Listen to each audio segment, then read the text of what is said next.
Who do you trust the most? Your best friend or someone who once hated your guts? Most of us would say, my friend, right? But what if I told you that could be a dangerous mistake? Today we dive into Law 2 of the 48 Laws of Power. Never put too much trust in friends. Learn how to use enemies. This law goes against everything we were taught as kids. But in the world of power, business, and politics, it makes total sense. Let me explain why. Part 1. Why friends can be dangerous. Friends are supposed to be loyal, supportive, honest. But here's what Robert Greene discovered after studying history's power players. Friends often betray faster than enemies. Why? Because friends can become jealous. They expect special treatment. They feel entitled to your success. They know your weaknesses, and sometimes they use them. And worst of all, when a friend betrays you, it hits deeper because you never saw it coming. You let your guard down. You assumed loyalty. But power has a way of twisting relationships.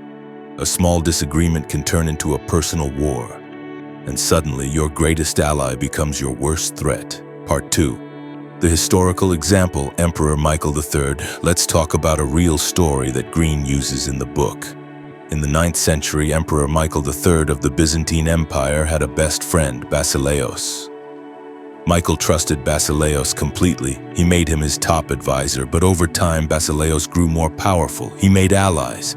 He took control of the army, and then, one night while Michael slept, Basileus murdered him. Just like that, the emperor was gone. His best friend became his assassin and crowned himself the new emperor. So much for trust. Part 3. The hidden power of enemies. Now let's flip the coin. What about enemies? It sounds crazy, but enemies can often be more reliable than friends. Why? Because they have something to prove. An enemy who joins your side wants redemption. They want to erase the past. They don't take your trust for granted. They earn it. And because they know how you think, they're often extremely loyal when converted. Think of it like this.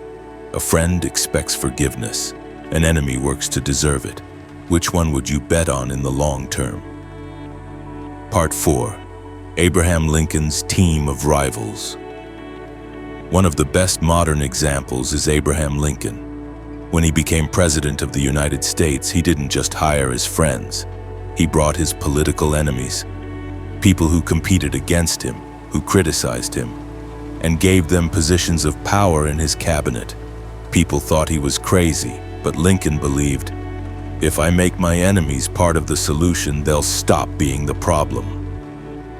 And guess what? That team of rivals helped him lead the country through its bloodiest war, the American Civil Wars, and win. He used their strengths, neutralized their hate, and built a stronger team than any friend circle could offer.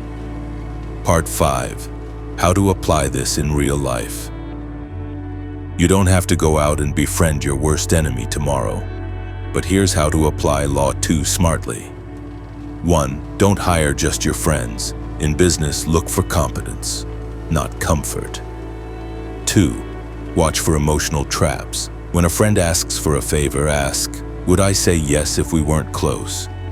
3. Don't ignore enemies. Sometimes that critic might be your greatest untapped resource. 4. Create alliances, not blind loyalty. Loyalty should be earned through mutual value, not history alone. Remember, trust based on history is weaker than trust built on results. So here's the truth. Friends can betray when emotions get involved. Enemies, when converted, can be powerful allies. The smart strategist doesn't act out of comfort. They act out of clarity. Power flows where emotion is managed, not indulged. So next time you're about to hand someone your trust, pause, look past the label, friend or enemy, and ask, what has this person earned? That's how power players survive. Hit like, subscribe, and stick around for Law 3. It's about keeping your intentions hidden. And trust me, you won't want to miss it. Thanks for watching. Click here to watch the next part.